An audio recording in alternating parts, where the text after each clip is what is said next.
ANI के साथ बात करने के लिए धन्यवाद। आज अगरतला में मैंने देखा कि हजारों की तादाद में लोग आपके रोड शो के लिए आए थे। तो जहां पर न्यूज़पेपर रिपोर्ट्स में कह रहे हैं कि मार्जिन कम हो रहा है, लेकिन जिस तरह भीड़ें आई तो ऐसे लग रहा था कि बीजेपी जो है वो उनका चुनाव प्रचार जो है it is touching a cord among people. तो आपके हिसाब से कि बीजेपी कहां पर है त्रिपुरा में, क्या भारी बहुमत के साथ जीतने वाले हैं या फिर नेक टू नेक चल रहा है यहाँ पर? देखिए, हम त्रिपुरा के अंदर हमारी सीटें भी बढ़ाएंगे और वोट प्रतिशत भी हमारा बढ़ेगा। और इसका सबसे बड़ा परिचायक है कि यहां पर जिस कांग्रेस पार्टी के ऑर्गेनाइजेशनल कैडर के सैकड़ों लोगों की हत्या कम्युनिस्ट शासन में हो गई थी, वो कांग्रेस पार्टी ने बहुत कम सीटें लेकर कम्युनिस्टों के साथ समाधान किया है। और जो कम्युनिस्ट पार्टी कभी त्रिपुरा में किसी के साथ नहीं जाती थी, वो कम्युनिस्ट पार्टी ने भी कांग्रेस के साथ समाधान किया है। इसका मतलब है वो दोनों ये बात को स्वीकार कर चुके हैं कि हम अकेले भारतीय जनता पार्टी को नहीं हरा सकते, और ये हमारे लिए बहुत अच्छी पोजीशन है।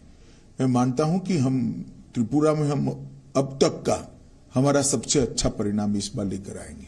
तो ये अगर गठबंधन तय है, तो जब गठबंधन इस तरह बन रहा है कि कांग्रेस, लेफ्ट पार्टीज, मतलब everybody get together to defeat BJP, ये एक सोची समझी अगर रणनीति है, तो क्या ये आप समझते हैं इसके लिए एक it's a big challenge for the BJP? देखिए, आप पत्रकार हैं इसलिए इस तरह से सोच रही है स्मिता जी। मैं मेरी पार्टी का कार्यकर्ता हूं, मैं इसको अलग दृष्टिकोण से देखता हूं। मेरी पार्टी को इससे आत्मविश्वास बढ़ना चाहिए, क्योंकि हम इतने ताकतवर हो गए हैं कि कोई अकेला लड़ना नहीं चाहता। अगर ताकतवर हुए हैं तो हमने एक आत्मविश्वास के साथ जनता के बीच में जाना चाहिए, और हमने 5 साल में जो करा है वो बताना चाहिए। जो हमने बताया अब तक के चुनाव परिणाम के अंदर, मैंने 4 रैलियां करी हैं, 3 रोड शो करे हैं। मैं आपको बताता हूं कि आज का रोड शो का जो दृश्य मैंने देखा है, मैं कई बार त्रिपुरा है, पार्टी अध्यक्ष के नाते भी आया हूं, कैंपेन में भी आया हूं, गृह मंत्री के नाते भी आया हूं, और चुनाव के बगैर भी आया हूं, मगर ऐसा दृश्य मैंने मेरे जीवन में नहीं देखा। जी, वो मैंने देखा, भीड़ बहुत थी। लेकिन जो त्रिपुरा के जो लोग हैं वो अक्सर कहते हैं कि जो लोगों की जो सोच है वो सेंटर लेफ्ट है ज्यादातर। लेकिन पिछले इलेक्शन में आपने चलो पलटाई का जो नारा दिया था, उसके बाद क्या आपको लगता है कि विश्वास अभी भी लोगों का आपकी पार्टी पर है? देखिए, चलो पलटाई का नारा आप सरसरी तौर पर देख रहे हैं। हमने सरकार बदलने के लिए चलो पलटाई नहीं कहा था, मुख्यमंत्री बदलने के लिए चलो पलटाई नहीं कहा था, या पार्टी इन पावर बदलने के लिए चलो पलटाई नहीं किया।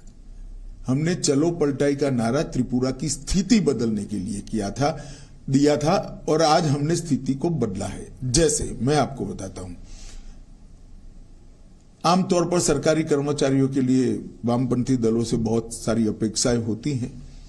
यहां पर कई सालों से वामपंथी दल सरकार में था, 5वां पे कमीशन इनको तनख्वाह में दिया जाता था।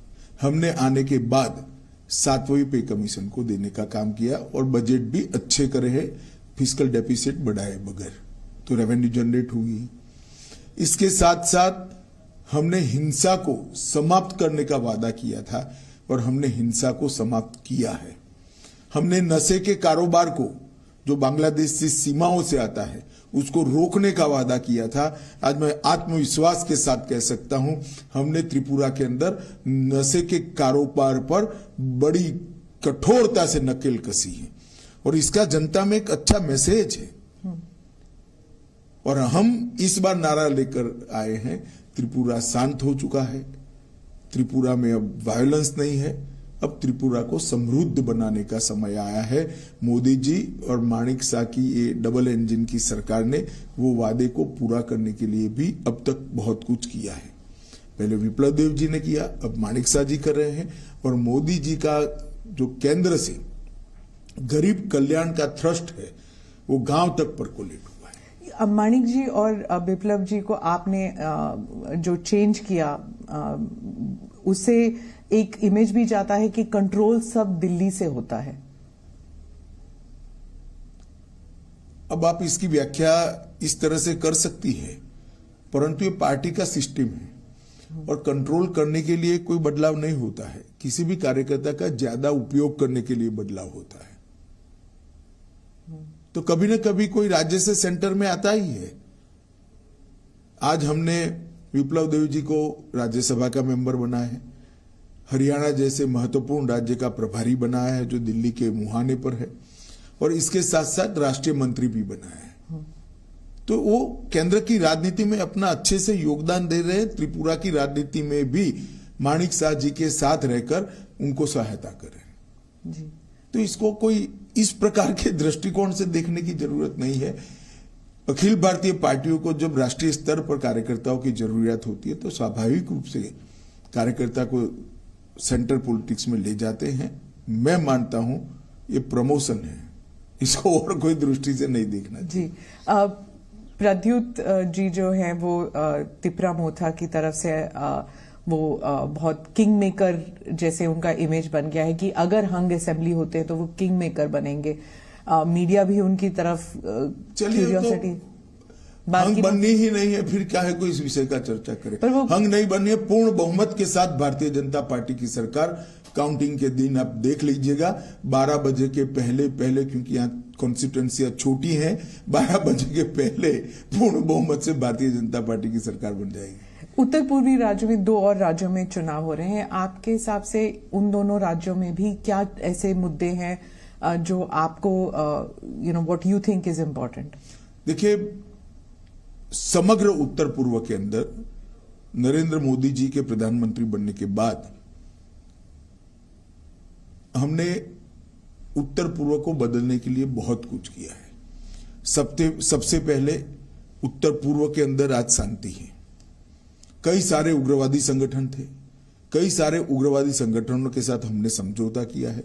बोडोलैंड का समझौता हुआ, आरबी जनजातियों के साथ समझौता हो गया हमारा। यहां पर त्रिपुरा में ब्रू और रियांग अमानवीय तरीके से 40,000 परिवार 25 साल से ज्यादा समय से रहते थे, उनको सेटल कर बसाया गया। यहां पर भी एनएलएफटी के साथ समझौता किया गया। लगभग 8,000 से ज्यादा आर्म्ड कैडरों ने आत्मसमर्पण कर मेन स्ट्रीम में आना पसंद किया है।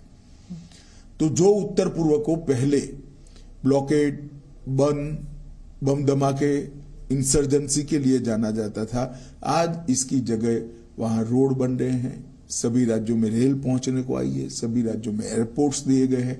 जहां एक एयरपोर्ट था वहां त्रिपुरा जैसे राज्य में दूसरा भी हम बना रहे हैं। तो ढेर सारा विकास का काम नॉर्थ ईस्ट को इससे विकास से युक्त बनाने का काम प्रधानमंत्री जी ने कहा है। और 8 साल के कम समय के अंतराल में प्रधानमंत्री जी स्वयं 51 बार नॉर्थ ईस्ट आए, 51 टाइम।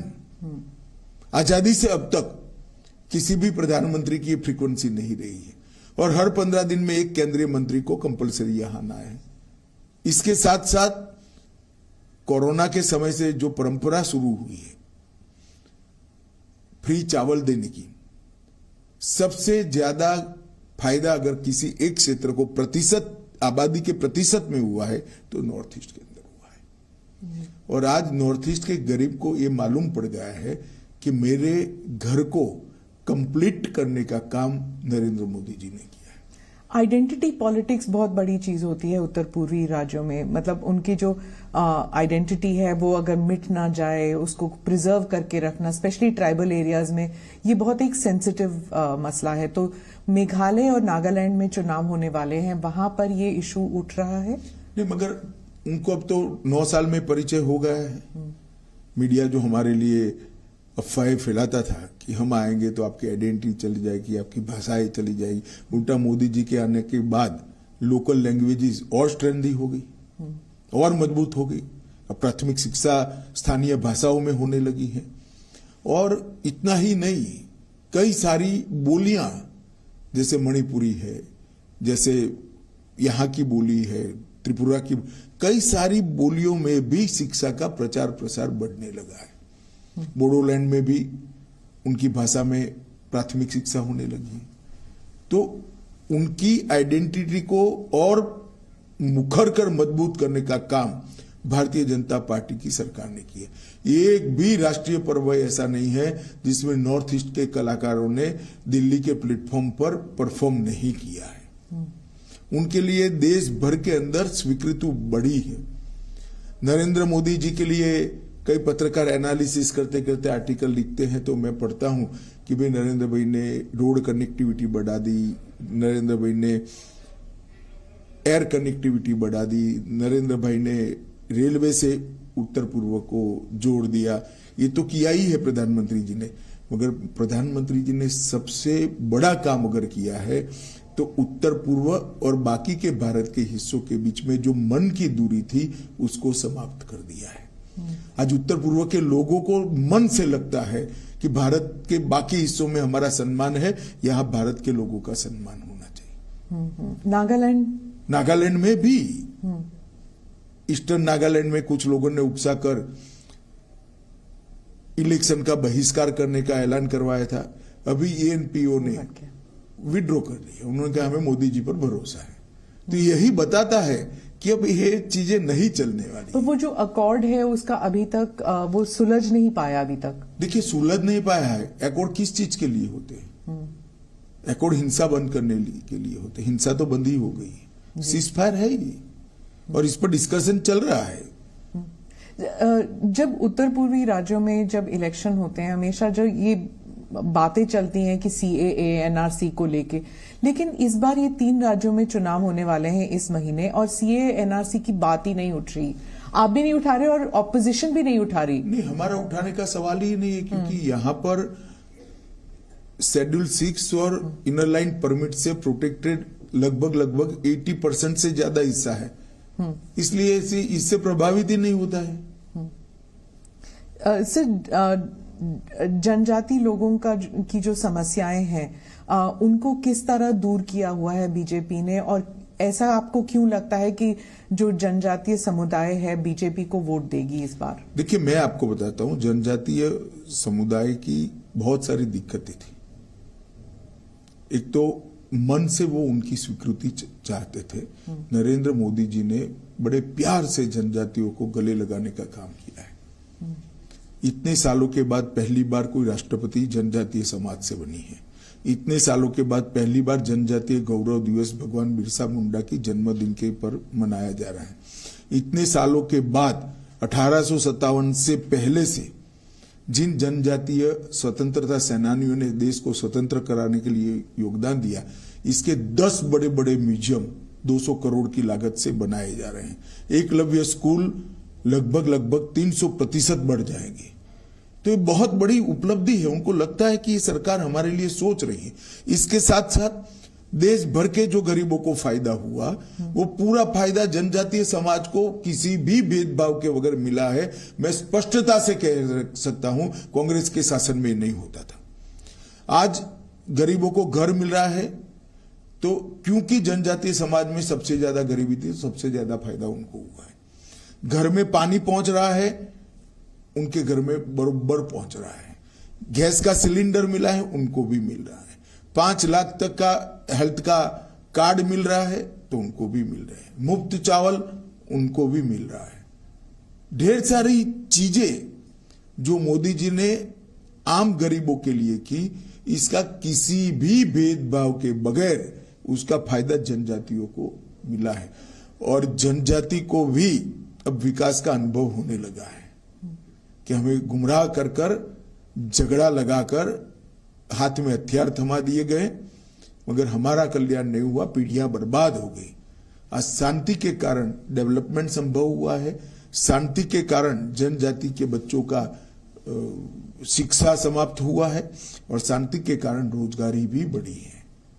और ये जो नरेंद्र मोदी जी का संदेश है, विकसित नॉर्थ ईस्ट, पूरे भारत में इंजीनियरिंग अजूबा माने जाएंगे। इस प्रकार के double decker bridge north east के अंदर बने हैं। 2024 के पहले नॉर्थ ईस्ट की सभी राजधानी रेल और एयर इससे जुड़ जाएगी। ये कोई छोटी बात नहीं है जी। आप मिलिटेंसी की बात करते हैं तो मैं अब दक्षिण की ओर रुख करती हूँ। आप सैटरडे को, शनिवार को आप कर्नाटका में थे और आपने पीएफआई की बात की कि बीजेपी की सरकार है जिसने पीएफआई को बैन किया, और थोड़ा सा उसमें विवादास्पद बयान ये भी था कि कांग्रेस जो है वो पीएफआई को उकसा रही थी। तो वहां पर जो कर्नाटका के जो कांग्रेस लीडर्स हैं वो इस बात से काफी नाराज हैं कि ये टिपिफाई किया आपने कि कांग्रेस और पीएफआई एक थी। मैंने ऐसा नहीं किया कांग्रेस और पीएफआई एक थी। मैंने ये कहा कि पीएफआई के कैडर पर अलग अलग प्रकार के केस थे, वो केस को समाप्त करने का प्रयास कांग्रेस सरकार द्वारा किया गया जिसको कोर्ट ने रोका है। अब इसमें इनको बुरा लगाने जैसा क्या, या तो आप प्रयास न करते, प्रयास करोगे तो सुनना पड़ेगा।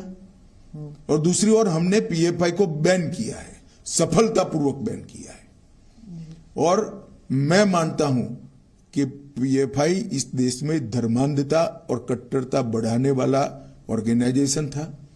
टेररिज्म का एक प्रकार से रॉ मटेरियल तैयार करने का वो लोग प्रयास कर रहे थे। कई ऐसे डॉक्यूमेंट मिले हैं जो बताते हैं कि इनकी गतिविधियां देश की एकता और अखंडता के लिए अच्छी नहीं थी। तो हमने वोट बैंक की पॉलिटिक्स से ऊपर उठकर इस पर कठोरतापूर्वक बैन लगाने का फैसला किया है। पर इतने साल क्यों लग गए? मतलब सब जानते थे, खासकर कर्नाटका में सब जानते थे कि पीएफआई जो है वो टेररिज्म के साथ थी। देखिए, एक समय था जब पीएफआई दक्षिण कर्नाटक और केरल का प्रॉब्लम था। जब हमने बैन लगाने का फैसला दिया इस वक्त कि पीएफआई ने देश भर में अपना काम फैलाने का शुरुआत भी कर दी थी, काफी हद तक फैला भी चुके थे, और कुछ इस प्रकार की एजेंसियों के पास सूचनाएं भी आई जिसमें देरी करना या शंका का लाभ देना ठीक नहीं था। इसलिए हमने इस पर निर्णय किया और कठोरता के साथ बैन लगाया है, और बहुत अच्छे तरीके से समाज में कोई रिएक्शन आइदर और साइड से नहीं आया। जी, आप पुत्तूर गए थे और वहां पे आपने भारत माता मंदिर का उद्घाटन भी किया था। ये दूसरा है शायद भारत माता मंदिर। तो वहां पे चर्चा शुरू हो गई है कि चुनाव प्रचार शुरू कर दिया है अमित शाह जी ने, और एक कॉकटेल बना रहे हैं हिंदुत्व कम पेट्रियोटिज्म, इस सब का मिला के। देखिए, बड़ी दुर्भाग्यपूर्ण स्थिति है कि भारत माता का मंदिर कोई जो बनाता है जिसमें तात्या टोपे से लेकर सावरकर जी से लेकर एक्का तक, परमवीर चक्र एक्का तक की तस्वीरें लगी हैं, और भारत माता का मंदिर बनाने का जो प्रयास हुआ है, मैं आपको कहता हूं, आप भी कभी समय मिलिए तो जाइएगा, आप तो कर्नाटक से ही है।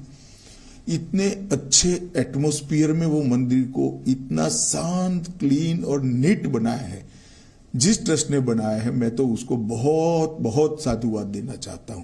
और अगर वो भारत माता के मंदिर में जाने से मुझ पर कोई आरोप लगता है तो सभी आरोपों को मैं स्वीकार भी करता हूं और स्वागत भी करता हूं। सिद्धरामैया जी और डीके शिव कुमार कह रहे हैं कि आप अमित शाह जी और मोदी जितनी बार भी आए, कर्नाटका के लोगों ने तय कर लिया है कि बीजेपी की सरकार नहीं आएगी इस बार।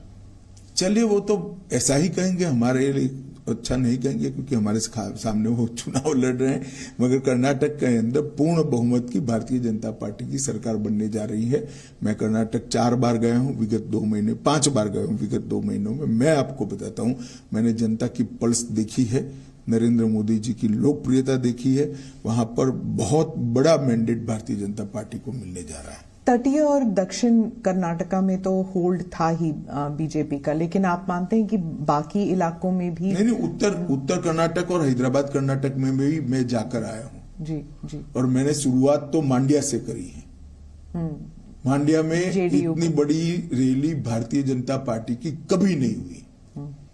तो मांड्या की जनता भी अब परिवारवादी पार्टियों से खिसक कर भारतीय जनता पार्टी के डेवलपमेंट के पॉलिटिक्स को एक्सेप्ट करती है। मैं मानता हूं बहुत शुभ चिन्ह है कर्नाटक की राजनीति के लिए। तो जेडीएस जो है वो भी कह रही है कि हम पर परिवारवाद का आरोप लगाते हैं अमित शाह जी, लेकिन उनके पार्टी में भी तो इतने सारे लोग हैं जो second generation, third generation politicians हैं। देखिए, सेकंड जनरेशन, थर्ड जनरेशन में जो काम करते हैं ऐसे लोग मेरी पार्टी में भी है। जी। मगर मेरी पार्टी में ऐसा नहीं है कि पार्टी का अध्यक्ष उसके बाद उसी के परिवार का व्यक्ति अध्यक्ष बनेगा, या तो पूरा का पूरा परिवार MP या MLA बन जाएगा। ये किस प्रकार की कंपैरिजन है? पूरी डेमोक्रेटिक सिस्टम को आपने समाप्त कर दिया है। इस प्रकार के आंख में धूल झोंकने वाले बचाव जनता के सामने रखकर आप परिवारवाद को छुपा नहीं पाओगे। आपने कश्मीर के बारे में भी ये कहा था जब आर्टिकल 370 पे जब हमने इंटरव्यू किया था, तब उस वक्त भी आपने कहा था कि परिवारवाद जो है वो खत्म हो जाएगा, अब कश्मीर में नए नेता उभरेंगे। लेकिन अभी भी वहां पे अभी चुनाव ही कहां हुआ है? पर तैयारियां तो शुरू हो गई हैं। तो तैयारी तो करने का सबको अधिकार है। जनता का मैंडेट देखिएगा। अब ये जो पंच सरपंच चुनकर आए हैं, इसमें से ही नया नेतृत्व इमर्ज होगा, वहीं से कश्मीर के नेता निकलेंगे। सर, जहां पर आप ऑपोजिशन की पार्टीज पर परिवारवाद का आरोप लगाते हैं, वहीं कांग्रेस जो है अब आप पर, आपकी पार्टी पर, आप पर नहीं, आपकी पार्टी पर मित्रता का आरोप लगा रही है कि मित्र, बीजेपी के जो मित्र हैं, अडानी जी के बारे में कहा जाता है कि उनको सभी कॉन्ट्रैक्ट्स मिल रहे हैं और बीजेपी जो है उनका जो डिफेंस है वो इतना नहीं है, इतना स्ट्रांग नहीं है। अभी सुप्रीम कोर्ट ने केस का संज्ञान लिया है। देश की कैबिनेट के सदस्य नाते जब सुप्रीम कोर्ट ने किसी मैटर को सीज किया हो, उस वक्त मेरे लिए बोलना ठीक नहीं होगा, परंतु इसमें बीजेपी के लिए कुछ छुपाने को नहीं है और ना किसी बात से डरने की जरूरत है। जी, निर्मला जी ने भी कहा था संसद में कि हमें कांग्रेस से करप्शन के बारे में सीखने की जरूरत नहीं है, कि मतलब वो हमको जो पाठ पढ़ाने की कोशिश कर रहे हैं, हमको आपसे सीखने की जरूरत नहीं है, ये उन्होंने संसद में कहा था। लेकिन राहुल गांधी जी की पूरी स्पीच जो है सिर्फ अदानी अदानी अदानी पर था। अब वो तो उनको क्या स्पीच देनी, उनको सोचना चाहिए।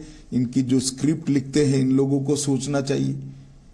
इसमें मैं कुछ नहीं कर सकता। क्योंकि वो कह रहे हैं कि जब उन्होंने भारत जोड़ो यात्रा की, वो कह रहे हैं कन्याकुमारी से लेके कश्मीर तक लोग यही कह रहे हैं कि बीजेपी जो है वो पहले एंटी करप्शन थी, लेकिन अब उनमें क्रोनी कैपिटलिज्म वाली बात शुरू हो गई है। सवाल ही पैदा नहीं होता। एक भी आरोप भारतीय जनता पार्टी पर आज तक कोई नहीं लगा पाया है।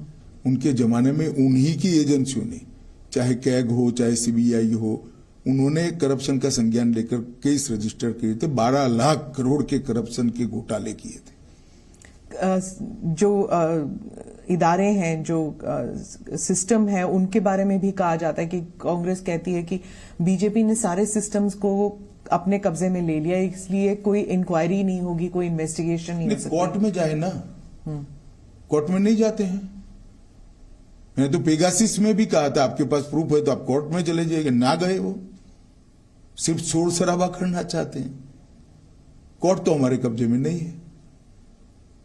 जो लोग गए, पेगासिस का संज्ञान भी लिया था, कोर्ट ने जजमेंट भी दे दिया, कुछ जांच भी कर ली। बीजेपी के स्पोक्स पर्सन कह रहे हैं कि हर इलेक्शन से पहले ऐसे एक इंटरनेशनल कंस्पिरेसी होता है। पहले रफाल था। देखिए स्मिता जी, मैं बीजेपी के स्पोक्स पर्सन को इसका जवाब देने दीजिए। मैं आपको बताता हूं, सुप्रीम कोर्ट ने इसका संज्ञान लिया है। इस बारे में मैं कम से कम अभी बात करना नहीं चाहूंगा। क्या कोई कंस्पिरेसी है सर, जैसे BBC का डॉक्यूमेंट्री हो या फिर ये सब, ये हिंडनबर्ग का रिपोर्ट हो, क्या आप भी ऐसे देखते हैं कि कोई? देखिए, सत्य जो होता है इस पर 1000 कॉन्स्पिरेसी कर लो, कुछ नहीं होता है। वो करोड़ों सूर्य की भांति तेजस्वी बनकर ही बाहर आता है। ये तो मोदी जी के पीछे 2002 से कर रहे हैं और हर बार मोदी जी मजबूत होकर, सच्चे बनकर और जनता की ज्यादा लोकप्रियता हासिल कर कर बाहर आए हैं। जी, उन्होंने, प्रधानमंत्री ने स्पीच में भी यही कहा था कि कीचड़ जो है, कमल जो है कीचड़ में ही उगता है, तो जितना मर्जी कीचड़ उन पर फेंका जाए, पार्टी और वो उभर कर आएंगे। लेकिन उनको सुनने के लिए कोई तैयार नहीं था। पार्लियामेंट का डिस्कोर्स इतना खराब हो चुका है, शोर शराबे के बीच प्रधानमंत्री का पूरा देश सुनता है। जो सांसद को तय करती है ना, वो जनता पूरी सुनती है। आप सोशल मीडिया प्लेटफॉर्म पर चली जाइए और मोदी जी के भाषण के पर कमेंट्स पढ़िए, पूरी जनता सुनती है। अब पॉलिटिकल स्टैंड लेकर कुछ पार्टियां नहीं सुनना चाहती है, वो भी जनता देख रही है।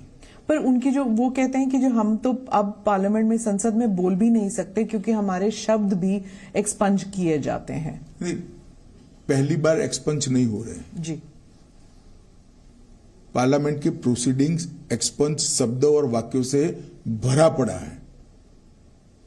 पार्लियामेंट के रूल्स के हिसाब से बहस का स्थान है, और जब रूल्स के हिसाब से बहस करनी है तो पार्लियामेंट्री लैंग्वेज में करनी पड़ती है। आपने भी कहा था जब अधीर रंजन जी ने पप्पू शब्द का इस्तेमाल किया तो आपने कहा कि किसी भी सांसद के लिए ऐसे शब्द इस्तेमाल नहीं करने चाहिए। आपने भी कहा, उस वक्त सब हंस पड़े क्योंकि वो शब्द जो है इतना अजीब लगा कि संसद में कोई वो शब्द कह रहा है।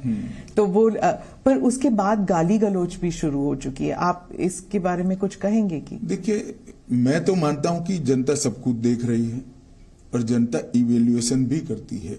अब इंडियन डेमोक्रेसी इतनी मजबूत हो गई है, इतनी मैच्योर हो गई है कि वोट कास्ट करते वक्त ये सारी चीजों का संज्ञान भारत की जनता लेगी। पर संसद होने के नाते, एक सांसद होने के नाते, क्या आपको नहीं लगता कि सभी पार्टियों को मिल बैठकर कुछ करना चाहिए? क्योंकि लोग तंग आ चुके हैं ये सब देखकर, मतलब इट्स डिस्गस्टिंग। देखिए, हमें कोई परहेज नहीं है किसी के साथ बैठने के लिए, परंतु इनिशिएटिव तो सबने लेना पड़ेगा।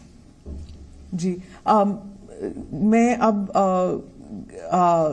जो राज्यों में चुनाव होने वाले हैं, 8 कुछ राज्यों में चुनाव होने वाले हैं, बहुत से लोग कहते हैं कि ये बार बार जो चुनाव होते हैं, मतलब अब 12 महीने में 8 राज्यों में अगर चुनाव होंगे तो एडमिनिस्ट्रेशन, रनिंग द कंट्री, ये सब बैकसीट ले जाए, सिर्फ इलेक्शन कैंपेन ही चलता रहता है। इसके लिए प्रधानमंत्री जी ने पंचायत से पार्लियामेंट के चुनाव एक साथ कराने का एक विचार देश की जनता के सामने रखा है, सभी दलों के सामने भी रखा है, पार्लियामेंट में भी उन्होंने बोला है, और मैं मानता हूं कि समय आ गया है कि इस पर विचार होना चाहिए। पर कब होगा ये? मतलब अब देखिए, इसमें सबसे चर्चा तो करनी ही पड़ेगी, सबसे चर्चा कर ही ये हो सकता है, मगर प्रधानमंत्री जी के विचार रखते ही एक बहस तो छिड़ गई है। सब लोगों को लगता है कि हर साल चुनाव होना, हर महीने चुनाव होना, वो लोकतंत्र के लिए भी ठीक नहीं। इसका एक ही समय निश्चित कर लिया जाए। प्रधानमंत्री राजस्थान गए थे। अब राजस्थान, छत्तीसगढ़, कर्नाटका और मध्य प्रदेश, ये 4 बहुत बड़े राज्य हैं जहां पर चुनाव होने वाले हैं।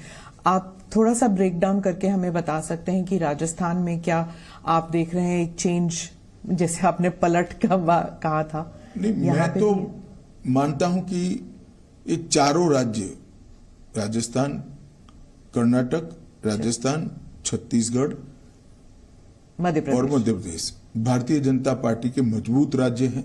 हम चारों जगह पे जीतेंगे। राजस्थान में ऑल्टरनेट चलता है, मुख्यमंत्री को लेकर हमेशा बहस होती है कि कौन बनेगा। ऐसा हमेशा नहीं होता है। नॉर्थ ईस्ट में भी ऑल्टरनेट कहते थे, कुछ नहीं हुआ। हम नॉर्थ ईस्ट के मणिपुर में भी फिर से रिपीट हो गए, असम में भी हो गए, तो अरुणाचल में भी हो गए, अब त्रिपुरा में भी हो जाएंगे। मध्य प्रदेश में आप नहीं समझते कि इतनी देर से बीजेपी की सरकार चल रही है, जो कांग्रेस है वो कहते हैं कि लोग ऊब चुके हैं, बोर हो चुके हैं एक ही पार्टी। गुजरात में भी बहुत सालों से चल रही है।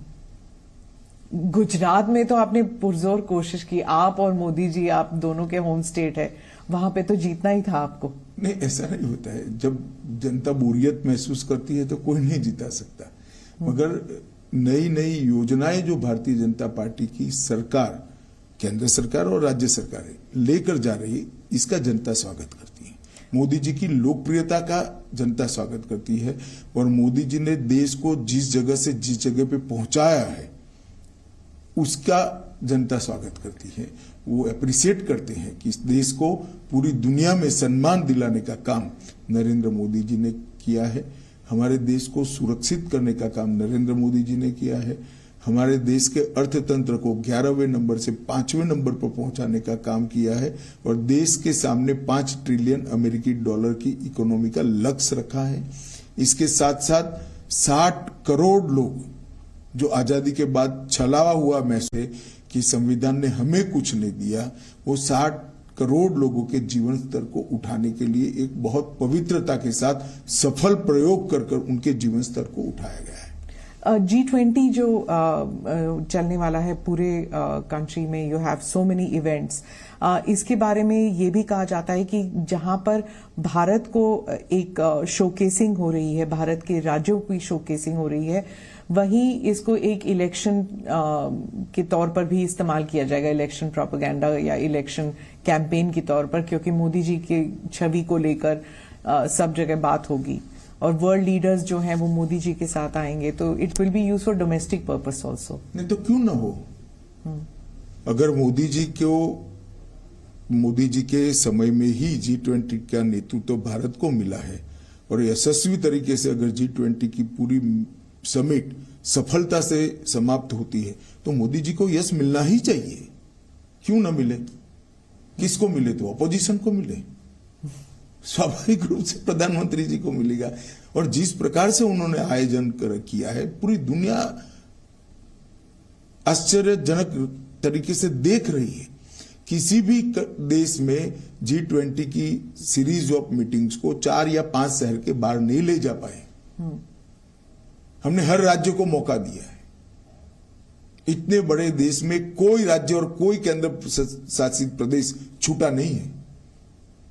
ये बहुत बड़ी उपलब्धि है और कितनी तैयारी करनी पड़ती है इसके लिए। और आज समग्र भारत की विविधता का, अलग अलग हमारी संस्कृतियों का, अलग अलग खान पान, अलग अलग वेशभूषा, अलग अलग प्रकार की भाषाओं का मैसेज लेकर पूरी दुनिया वापिस जाएगी। बीजेपी के बारे में कहा जाता है हर चीज जो है वो गाजे बाजे के साथ किया जाता है, G20 भी वैसे ही किया जा रहा है। कंटेंट अगर हो या ना हो, लेकिन उसको प्रोजेक्शन, उसकी मार्केटिंग बहुत अच्छी तरह होनी चाहिए। देखिए, मार्केटिंग का बेसिक सिद्धांत है, प्रोडक्ट अच्छी हो तो ही लॉन्ग टर्म में मार्केटिंग सफल होती है। ये आपने वही गुजराती वाली बात कही। बेसिक सिद्धांत है। और अगर प्रोडक्ट अच्छी है तो उसको गाजे बाजे के साथ मार्केट करना ही चाहिए। तो प्रधानमंत्री जी का जो काम है वो क्यों भारतीय जनता पार्टी का कार्यकर्ता गौरव के साथ देश और दुनिया के सामने न रखे? 75 साल के अंदर भारत को इतनी तेजी से आगे बढ़ाने के लिए जो प्रयास हुए हैं, सिर्फ प्रयास नहीं, सफलता भी मिली है, उसको गौरव के सामने देश और दुनिया, गौरव के साथ देश और दुनिया के सामने रखना चाहिए। और मैं मानता हूं ये प्रधानमंत्री जी का सिर्फ गौरव नहीं हो रहा है, पूरे भारत का हो रहा है। ये भी कहा जाता है कि बीजेपी जो है वो जम्मू कश्मीर को लेकर कहा जा रहा था कि बीजेपी जो है वो इट इज राइटिंग अ री इमेजिन्ड हिस्ट्री। मतलब करंट जो है वो तो चल ही रहा है, लेकिन हिस्ट्री को भी रीराइट कर रहा है। कश्मीर को लेकर कहा जाता था और it's said about the rest of the country also कि आप जो हैं वो you are talking about a past which you want to erase a certain past, कि मुगलों को इरेज कर देते हैं, जो नेहरू जी का कंट्रीब्यूशन है उसे इरेज किया जा रहा है। अब 370 के रेफरेंस में कहती है, सिर्फ 370 नहीं तो नेहरू जी के कारण 370 ही आया। तो हमारा तो एजेंडा है 1950 से डाला, तब से है कि नहीं होना चाहिए था, इससे देश का नुकसान हुआ है और अब ये सिद्ध भी हो रहा है। जिस तरह से जम्मू कश्मीर के अंदर डेवलपमेंट हो रहा है, जम्मू कश्मीर में जिस तरह से आतंकवाद धीरे धीरे धीरे समाप्त हो रहा है, सारे आंकड़े आप देखिए, ढेर सारा परिवर्तन जम्मू कश्मीर में हो ही रहा है। और बाकी राज्यों में जो हो रहा है वहां पर भी आप जैसे कह रहे हैं कि रीनेमिंग ऑफ सिटीज, आपने लखनऊ को रीनेम करना है, हर चीज, मतलब जो मुगलों का जो कंट्रीब्यूशन है उसे हटा दीजिए, नेहरू परिवार का जो कंट्रीब्यूशन है उन्हें कंट्रीब्यूशन कोई नहीं हटाना चाहिए, ना हम भी हटाना चाहते हैं, परंतु इस देश की परंपरा को अगर कोई स्थापित करना चाहते तो इसमें किसी की आपत्ति नहीं। और जो रीनेमिंग ऑफ सिटीज की बात चल रही है, देखिए, एक भी शहर ऐसा नहीं है जिसका पुराना नाम न हो और बदला है। इसको हमने बहुत सोच समझकर हमारी सरकारों ने फैसले लिए हैं और हर सरकार का विधायी अधिकार है। जी 2024 को लेकर आप समझते हैं क्या आप ऑलरेडी एक एजेंडा लेकर चल रहे हैं कि 2024 के इलेक्शन के लिए क्या मुद्दा होगा बीजेपी के लिए, क्या मैसेजिंग होगा? देश का विकास, सुरक्षित देश से अर्थतंत्र को विश्व में सबसे तेज गति से बढ़ने वाला अर्थतंत्र बनाना, भारत का गौरव समग्र विश्व के अंदर पहुंचाने का प्रयास और सफलतापूर्वक इसकी स्वीकृति आई है और देश के 60 करोड़ गरीब लोगों के जीवन स्तर को उठाने का 8 साल के अल्पकाल के अंदर जो प्रयास किया और हम उठाने में सफल भी हुए हैं और ढेर सारी सिद्धियां। रेलवे में आमूलचूल परिवर्तन हो रहा है, अंतरिक्ष के क्षेत्र में नई नीति बनकर आज हम अंतरिक्ष के क्षेत्र में भी लीडर बनने के लिए तैयारी कर रहे हैं। ड्रोन की पॉलिसी बनकर ड्रोन के क्षेत्र में भी हम आगे बढ़ रहे हैं। खदानों के क्षेत्र में भी बहुत सारी पॉलिसी हमने तय की है। इंडस्ट्रियल डेवलपमेंट के लिए, मेक इन इंडिया को सफल बनाने के लिए, भारत समग्र विश्व में उत्पादन का हब बने, इसके लिए ढेर सारी नीतियां बनाकर इनमें सफलतापूर्वक प्रयास किया है। भारत की डिफेंस के क्षेत्र में विदेश पर की निर्भरता को 30% ये 8 साल के अंदर कम करना मैं मानता हूं बहुत बड़ी सिद्धि है। वामपंथी उग्रवाद लगभग समाप्ति के आरे पर है। जम्मू कश्मीर के अंदर आतंकवाद पर पूर्णतया हमारी एजेंसियों का कंट्रोल है, वर्चस्व है। नॉर्थ ईस्ट के अंदर पूरा एक प्रकार से जो उग्रवादी ग्रुप थे, इसके अंदर बहुत सारा समाधान कर हमने धीरे कर 8,000 से ज्यादा उग्रवादी ग्रुपों के लोगों को मेन स्ट्रीम में लाने में सफलता हुई। नॉर्थ ईस्ट पहली बार विकास का अनुभव कर रहा है। मैं तो अभी त्रिपुरा में घूम रहा हूं। आज भी एक मैं बहुत गरीब घर के अंदर भोजन करने के लिए गया था। उसने उसका टॉयलेट भी बताया, गैस का सिलेंडर भी बताया, घर में बिजली भी बताई और नल से आता हुआ पानी भी बताया और आयुष्मान भारत का कार्ड भी बताया। ये लाभार्थी स्कीम तो गरीब के घर में पहुंचा है सारा। और बाहरी धान का बड़ा प्लास्टिक का बोरा भरा पड़ा था।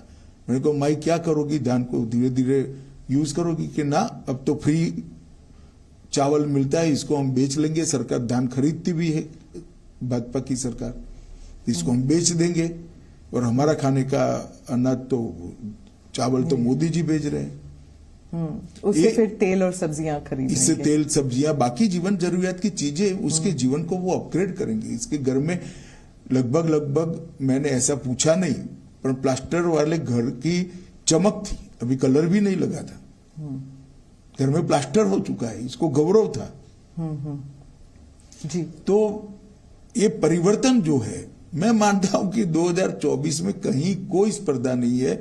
देश एक तरफा मोदी जी के साथ आगे बढ़ रहा है। परिवर्तन की राजनीति, ये आप पिछले 8 साल और अब 2 साल, लेकिन क्या आप 2024 में आप प्रिंसिपल ऑपोजिशन किसे मानते हैं?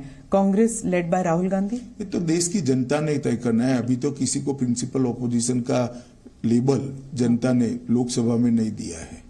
लेकिन भारत जोड़ो यात्रा के बाद अब तो ऐसे ही लग रहा है कि मोदी जी के खिलाफ तो अब राहुल गांधी ही खड़े होंगे, क्योंकि ममता जी वगैरह तो देखिए ना, 3 राज्यों में चुनाव है, कितना असर होता है। राहुल गांधी तो आए नहीं कैंपेन करने के लिए, त्रिपुरा तो आए नहीं। वो आना ना आना उनकी फुर्सत का सवाल है, परंतु परिणाम तो आना चाहिए ना। देखिए ना क्या आता है अभी काउंटिंग के दिन। लेकिन 3 राज्यों में है, नागालैंड, मेघालय और त्रिपुरा, तीनों पुराने कांग्रेस के राज्य हैं। जी, कितनी मजबूती मिलती है देखते हैं परिणाम में। पर वो अब गठबंधन के साथ इलेक्शन, गठबंधन में भी तो मिलेगी, सीट शेयरिंग किया उन्होंने। हाँ। लेकिन कांग्रेस पार्टी कहती है कि राहुल गांधी के भारत जोड़ो यात्रा से बीजेपी काफी रैटल हो गई है, डर गई है कि राहुल गांधी का इमेज चेंज हो गया है। चलिए, वो उनका एक विचार है। मैं नहीं मानता कि इस प्रकार की बातों को देश की जनता सही मानती है। जब आप होम मिनिस्टर बने थे, आपका क्या गोल था और आप उसको अचीव करने में किस हद तक कामयाब रहे हैं? इस प्रकार से सिमट कर कहना मेरे लिए बहुत कठिन होगा, परंतु मैं इतना निश्चित मानता हूं कि मोदी जी के नेतृत्व में भाजपा सरकार ने जो नीतियां बनाई है, वो नीतियों ने भारत को विश्व के फलक पर पहुंचाने का काम किया है। भारत के अंदर ढेर सारे सकारात्मक परिवर्तन हुए हैं। नई शिक्षा नीति एक ही काम ऐसा है जो 50 साल तक भारत को पे करेगा, भारत की नई पीढ़ी बनाएगा, भारत के विचारों वाली नई पीढ़ी बनेगी जो आने वाले दिनों में पूरे विश्व के अंदर चकाचौंध करने वाली सफलता लेकर आएगी। मैंने नई शिक्षा नीति के मसौदे को बहुत बारीकी से पढ़ा है, बहुत बारीकी से।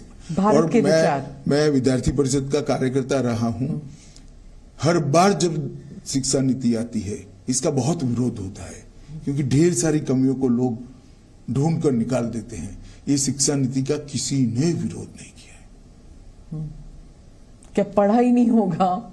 नहीं, ऐसा नहीं होता। शिक्षाविद तो पढ़ते ही है और बेबाकी से अपने विचार भी रखते हैं जी, परंतु इम्प्लीमेंटेशन की शुरुआत भी हो रही और सार्वत्रिक इसका स्वागत हो रहा है जी। मैं तो कई जगह इसके सेमिनार में भी गया हूँ। इंटरनल सिक्योरिटी को लेकर आपके क्या आप व्हाट वर योर गोल्स? जैसे आपने 370 वाला किया, आपने आर्टिकल 370 वाज प्राइम आपके उसमें, तो इसके अलावा जम्मू कश्मीर के अलावा नक्सलवाद को खत्म करना क्या था? 3 हॉटस्पॉट वाले जगह थी इंटरनल सिक्योरिटी की दृष्टि से। मोदी जी के 9 साल के शासन में तीनों जगह पर शांति प्रस्तापित होने लगी है। वामपंथी उग्रवाद बिहार और झारखंड लगभग समाप्ति हो चुकी है। छत्तीसगढ़ में भी हमने सिक्योरिटी वैक्यूम को भरा है। मुझे भरोसा है कि बहुत कम समय के अंदर भी ही वहां पर हमें सामान्य स्थिति बनाने में, बहाल करने में फायदा होगा। 20 साल के बाद पहली बार हताहत होने वाले नागरिक और सुरक्षा कर्मियों का योग 100 के नीचे आया है 20 साल के बाद, और 1/3 जिले रह गए।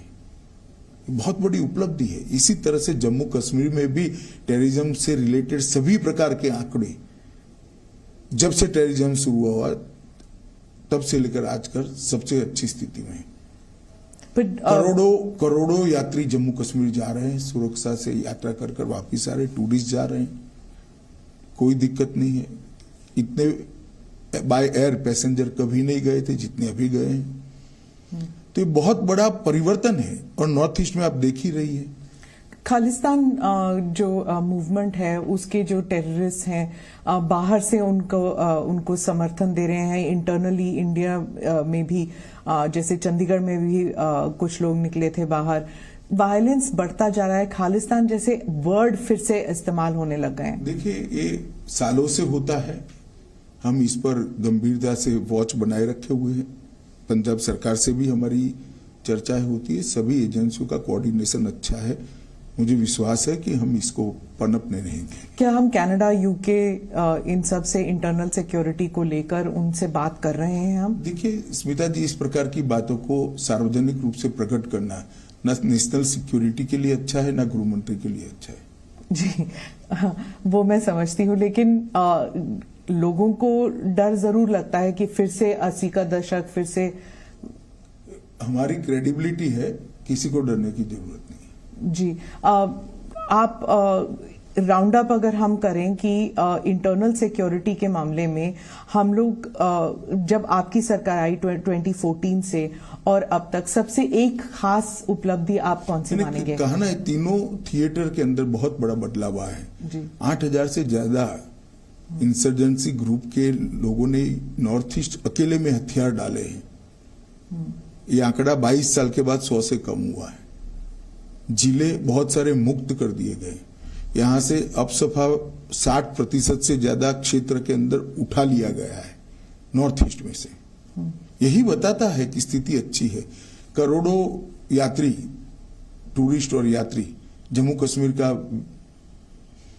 टूर कर दर्शन कर अमरनाथ का और वैष्णो देवी का सफलता से आनंद के साथ वापस। जम्मू कश्मीर में आपने कहा था कि स्टेटहुड वापस आएगा। आपने ये वादा किया था कि एक नहीं, मैंने बहुत स्पष्ट वादा किया था, एक चुनाव के बाद आएगा, और जम्मू कश्मीर के चुनाव। और जम्मू कश्मीर का चुनाव अभी आप नहीं कह सकते? नहीं, मैं नहीं कह सकता, मगर मतदाता सूची बनाने का काम अब लगभग समाप्ति पर है। फिर इलेक्शन कमीशन ने कॉल लेनी है। महबूबा मुफ्ती और उमर अब्दुल्ला कहते हैं कि पहले कभी ऐसे नहीं हुआ था कि कोई चुनाव नहीं हो रहे, इतने सालों साल चुनाव नहीं हो रहे, and there is a system of getting things done, लेकिन वो हो नहीं रहा है। ऑर्डिनरी सिटीजन्स के घरों पर बुलडोजर चलने लग गए हैं, आर्बिट्ररी हो रहा है। देखिए, अगर मनमाने तरीके से, गैरकानूनी तरीके से कुछ भी हो रहा है तो सब कोर्ट में जा सकते हैं। एक बात, जहां तक चुनाव का सवाल है, उनको कभी क्यों पंच, सरपंच, जिला पंचायत, तहसील पंचायत के चुनाव की याद नहीं आती है? वो हमारे ही शासन में हुए हैं। 70 साल से आप लोगों ने नहीं करे थे। 3 परिवार अपना कब्जा बनाकर जम्मू कश्मीर में बैठे थे, और आज ये सारे चिल्ला रहे हैं। एक भी जगह घटना होने के बाद में फारूक साहब कश्मीर से इंग्लैंड चले गए थे। किसके समय में टेररिज्म बढ़ा? किसने बढ़ने दिया? इसका जवाब उनको देना चाहिए। महबूबा जी तो कह रही हैं कि बीजेपी ने तो जम्मू कश्मीर में पैलेस्टाइन को छोड़िए अफगानिस्तान बना दिया है। चलिए, आप बहुत सीरियसली ले रही उनको। लेना तो पड़ेगा ना सर, वो है। जी, जी, तो जी। वो मगर वास्तविक स्थिति का आकलन कर सीरियसली लेना चाहिए। पर वो आजकल तो वही है। अभी तक तो कोई नेता उभरे नहीं है। अभी भी उमर अब्दुल्ला है, महबूबा है, फॉर्मर चीफ मिनिस्टर है। नहीं, वो तो है ही जी। एक बार बनने के बाद पूरा जीवन सभी लोग फॉर्मर रहना ही पड़ता है। जी, अच्छा, धन्यवाद अमित शाह जी, आपको all the best for the elections. अभी सालों से एक पूरा साल आपका चुनाव प्रचार में लग जाएगा। और अब परिणाम आए तब देख लेना। मोदी जी के नेतृत्व में भारतीय जनता पार्टी बहुत यशस्वी होकर चुनाव में बाहर आएगी, और आगे वाले 23 में चुनाव जो आ रहे हैं वहीं भी हमारे चारों राज्य अच्छे हैं, हम बहुत अच्छे से परफॉर्म करें। मीडिया को अगर आप देखें तो वो तो कह रहे हैं कि नेक टू नेक चल रहा है त्रिपुरा में। चलिए, मुझे लगता है जो मैंने बताया, हर बार मीडिया हमारे साथ शुरुआत तो नेक टू नेक ही करता है। अच्छा, धन्यवाद। धन्यवाद।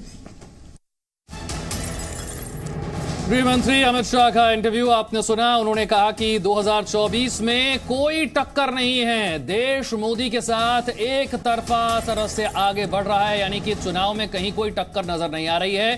चुनाव में हमारी जीत निश्चित है। और साथ ही सबसे अहम बात, यानी कि अडानी मुद्दे को लेकर संसद में जिस तरह से हंगामा हो रहा है, अमित शाह ने कहा कि क्योंकि यह मामला सुप्रीम कोर्ट में है और मैं कैबिनेट का सदस्य हूं, ऐसे में मेरा इस मामले को लेकर कुछ भी बोलना बनता नहीं है। लेकिन बीजेपी के पास ना कुछ छिपाने के लिए है, ना बीजेपी के लिए डरने की कोई बात है।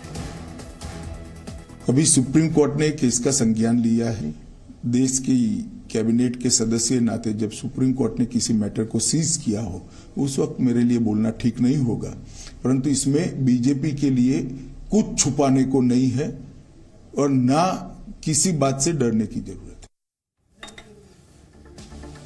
बीजेपी के पास ना तो कुछ छुपाने के लिए है और ना ही अडानी मुद्दे को लेकर किसी तरह से कोई डरने की बात है। गृह मंत्री ने साफ तौर पर अडानी वाले मुद्दे को लेकर यह जवाब दिया है। बिल्कुल, एक छोटे से ब्रेक के लिए यहां पर रुक रहे हैं। खबरें जी न्यूज पर जारी हैं।